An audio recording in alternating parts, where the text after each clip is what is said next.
तो प्यारे बच्चों नमस्कार।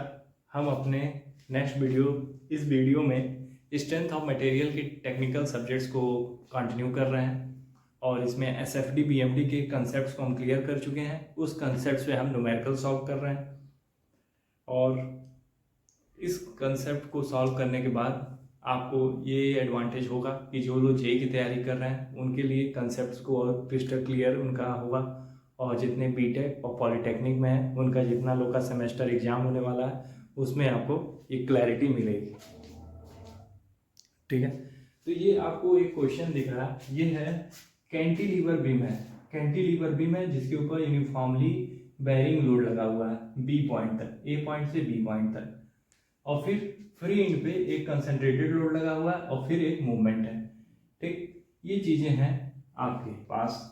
अब मैंने एक कंसेप्ट बताया था कि जब भी यूनिफॉर्मली बेयरिंग लोड लगेगा, ठीक है, यूनिफॉर्मली बेयरिंग लोड लगेगा तो अगर सीएफ फोर्स डायग्राम बनेगा, चलो उसकी बात जब वो आएगा तब करेंगे। ठीक, मगर जब यूनिफॉर्मली बेयरिंग लोड लगता है तो हमको कंसंट्रेटेड लोड दिखाने के लिए क्या करना पड़ता है, एरिया निकाल लेना है। क्या निकालना है, एरिया। एरिया ऑफ ट्रायंगल कितना है, बेस जो होता है, बेस और फिर उसके बाद हाइट, HEIGHT। ठीक, इसको हम सॉल्व करेंगे तो हमारा एक कंसंट्रेटेड लोड मिल जाएगा। तो इसी के साथ आइए हम आगे बढ़ते हैं। अब यहाँ पे क्या है, हम लोड निकालेंगे। अब इसको हम यहाँ से हटा के रिएक्शन फोर्स को दिखा देते हैं। आपको हमारे पिछले वीडियो देखे होंगे तो अब आपको ये न्यूमेरिकल को करने में आसानी होगी। डायरेक्ट इस पे आएंगे तो आप बहुत दिक्कत में हैं। ठीक है, तो प्लीज़ आप कंसेप्ट को क्लियर करते हुए आगे बढ़िए जैसे जैसे वीडियो आपके पास लेक्चर्स के फॉर्म में आ रहा है। ठीक, और अब हम इससे क्या देखेंगे कि ओ क्वेश्चन में कितना दिया हुआ है,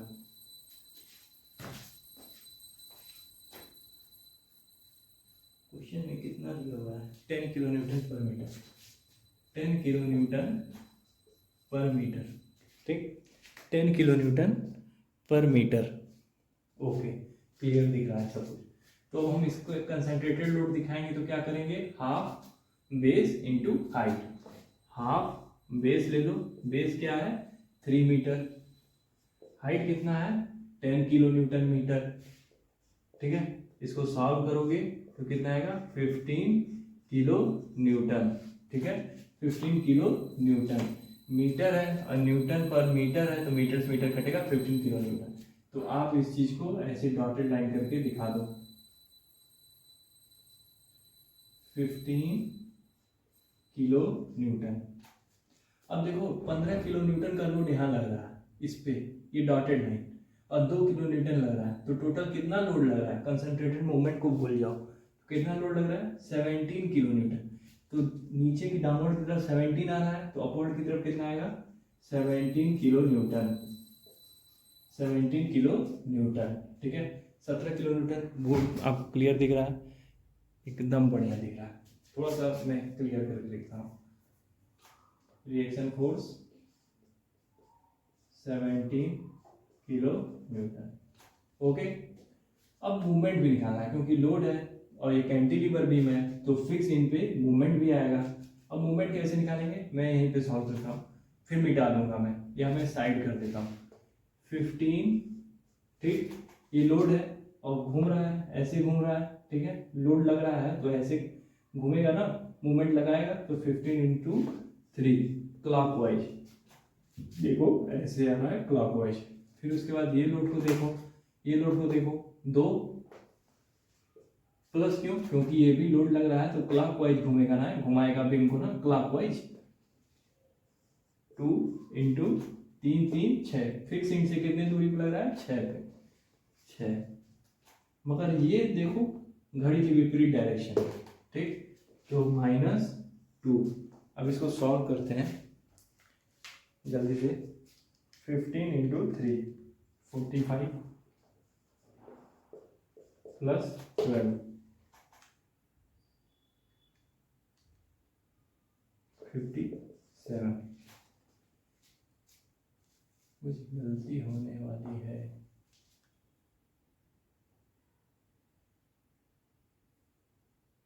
ओ ओ ओ ओ ओ 15 इंटू 3 कर दिया मैंने। ठीक है, अब ये लोड बीच में नहीं लगता है, यूनिफॉर्मली वेरिंग लोड में क्या है 2L/3 आपको बताया होगा मैंने, 2L/3 पे कितने पे लगेगा ये लोड 2L/3 पे। इस पॉइंट से फिक्स एंड से यहाँ तक कितना है 2L/3 और यहाँ से यहाँ तक L/3। तो 2L/3 कितना होता है, L कितना दिया है 3 मीटर दिया हुआ है ना, तो उसको 2 L की जगह पे रख के 3 और ये 3 से 3 कैंसिल होगा तो कितना आएगा 2 मीटर। अब ये 2 मीटर हो गया और पूरा ये लेंथ कितना है 3 मीटर, तो ये ऑलरेडी आपको समझ में आ गया ये कितना होगा 1 मीटर, 1 मीटर। ठीक, ये 3 मीटर तो है ही। ठीक, वीडियो ना समझ में आए तो वापस रिटर्न जाए और फिर से आप देखें तो आपको समझ में जरूर आएगा, कोशिश कीजिए समझ में जरूर आए। अब यहाँ पे देखिए जो मैंने हम मिस्टेक किया, आपको भी इससे सीख मिली होगी। ठीक, 15 इंटू कितना है 2 है,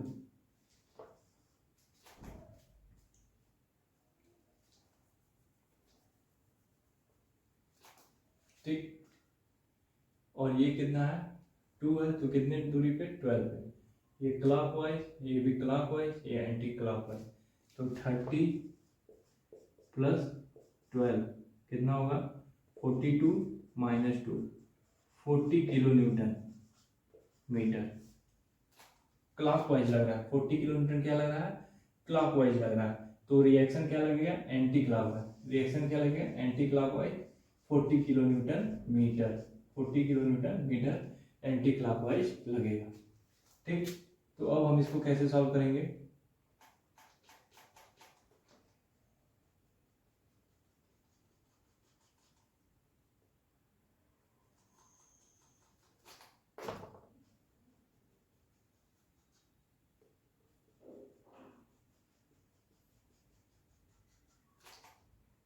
shear force diagram, right left hand side में अगर ऊपर की तरफ जाएगा तो पॉजिटिव और राइट हैंड साइड में नीचे की तरफ आएगा तो पॉजिटिव। तो अब हम शियर फोर्स डायग्राम ड्रॉ करेंगे। ठीक, शियर फोर्स डायग्राम आप जब देखोगे तो यूनिफॉर्मली वेरिंग लोड है, तो यूनिफॉर्मली वेरिंग लोड में आप शियर फोर्स देखने वाले हो, तो रिएक्शन कैसे जा रहा है ऊपर की तरफ, तो कितना जाना है 17, कितना 17 आ जाओ भाई, 17 दिख रहा है कि नहीं, छोटा सा बनाया हूँ एकदम दिख रहा है, 17 आ गए। अब जब 17 आ गए, अब यहाँ पे देखो डाउनवर्ड की तरफ आओगे तो पॉजिटिव जाओगे, तो 2 किलो न्यूटन कैसे लग रहा है डाउनवर्ड लग रहा है फ्रेम पे, तो कितना ऊपर आना है 2, मात्र 2 आना, 2 किलो न्यूटन मीटर। ओके, अब ये 17 किलो न्यूटन मीटर है ना, 17 किलो न्यूटन मीटर है ना।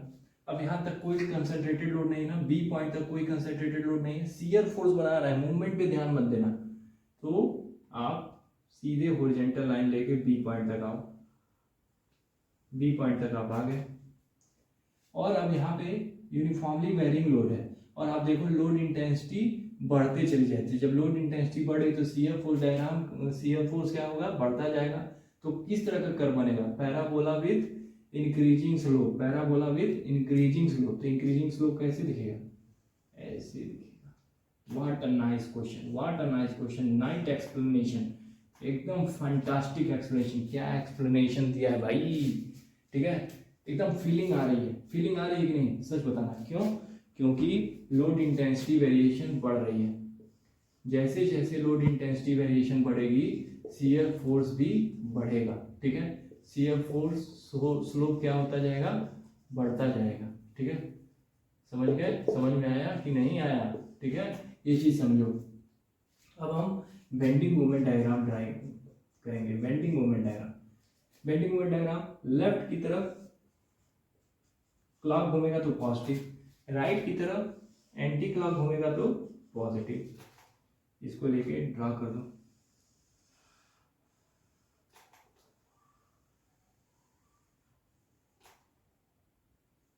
ठीक, दिख रहा है, I am right, okay okay sir okay, कितना नीचे तक आ सकते हैं पूरा सर पूरा। और मेन बात तो ये नीचे की तरफ भी घूम रहा है, तो मैं इतना नीचे क्यों जा रहा हूँ। चलो अब ये बेंडिंग मोमेंट डायग्राम लेफ्ट की तरफ अगर क्लॉकवाइज घूमेगा, लेफ्ट की तरफ से अगर क्लॉकवाइज घूमेगा, क्लॉकवाइज घड़ी के डायरेक्शन में, तब हम ऊपर की तरफ ड्रा करेंगे। मगर अगर एंटी क्लॉकवाइज है, अगर लेफ्ट की तरफ, हम नीचे की तरफ आएंगे। ठीक है, तो हम नीचे की तरफ 40 आएंगे। कितना आएंगे? 40। What a lovely question. 40 kilo newton metre. Okay okay, अब देखो, अब बी पॉइंट पे जाओ। बी पॉइंट पे मूवमेंट तो पता नहीं है कि कैसे लेके जाना है, तो मूवमेंट एट बी, ठीक है, मूवमेंट एट बी। अब मूवमेंट एट बी कैसे निकालेंगे? मूवमेंट एट बी कैसे निकलेगा? मूवमेंट एट बी कैसे निकलेगा? मूवमेंट एट सी तो ठीक है, 2 किलोमीटर दिख रहा है। Movement at B, movement C minus movement at B करेंगे, और मूवमेंट एट बी पे हम दिखा रहे हैं 2, तो यहाँ से 2 6, यहाँ से दिखाए, यहाँ से यहाँ दिखाए, यहाँ से यहाँ दिखाए। अगर मूवमेंट एट बी जाते हैं माइनस मूवमेंट एट बी करते हैं, ठीक है, is equal to movement at C minus movement at B. इसको और लेते हैं तो 2 इंटू, नहीं यहाँ से हमको समझ नहीं आ रहा, इधर से हम कंफ्यूजन है। क्या है, एक बार मैं अपने नोट्स को देख के समझता हूँ। Shear force area, shear force, oh yes, mistake हो गया, दिमाग से स्लिप कर गया और मैं अपने नोट्स की तरफ आ गया। फिलहाल कोई बात नहीं, आपको समझाता हूँ। देखो मेरे सामने शियर फोर्स डायग्राम है ना, शियर फोर्स डायग्राम है ना, तो यहाँ से हम मूवमेंट एट बी निकालते हैं। मूवमेंट कैसे निकालते हैं? Area of shear force diagram, ठीक है, area of shear M C minus M V, ठीक, area of shear force, area of shear force, area of shear force क्या है? ये देखो एरिया, सी बी और सी के बीच का एरिया देखना, बी और सी के बीच का एरिया देखो,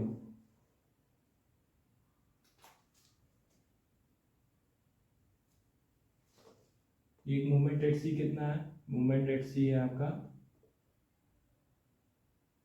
2, और movement at B, area of shear force 2 into 3, 2 minus movement at B is equal to 6, then movement B is equal to, यहाँ 6 है, -4।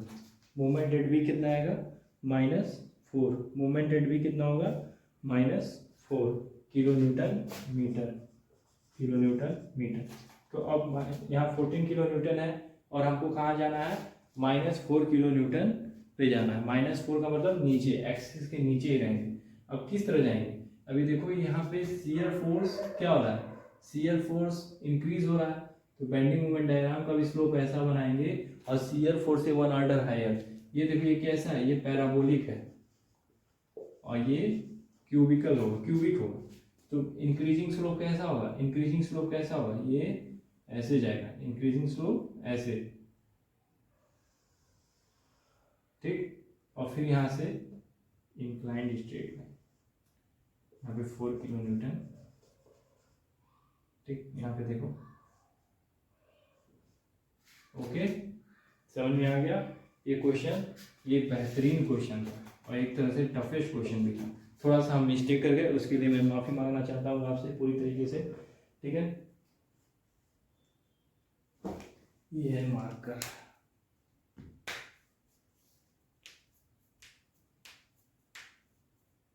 ओके, ये क्वेश्चन आपको समझ में आया, ठीक है। क्वेश्चन को आराम से समझिएगा, वीडियो में नया समझ आया तो फिर से रिपीट करके समझिएगा, ठीक है। मिलते हैं आपसे नेक्स्ट वीडियो में, नेक्स्ट क्लास में।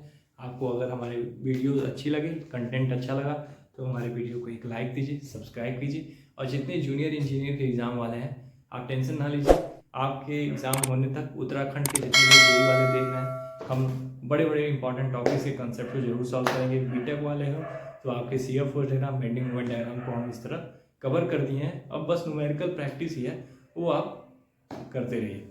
ठीक है, और हमारी वीडियो अच्छी लगे लाइक जरूर कीजिए, सब्सक्राइब जरूर कीजिए। Thank you.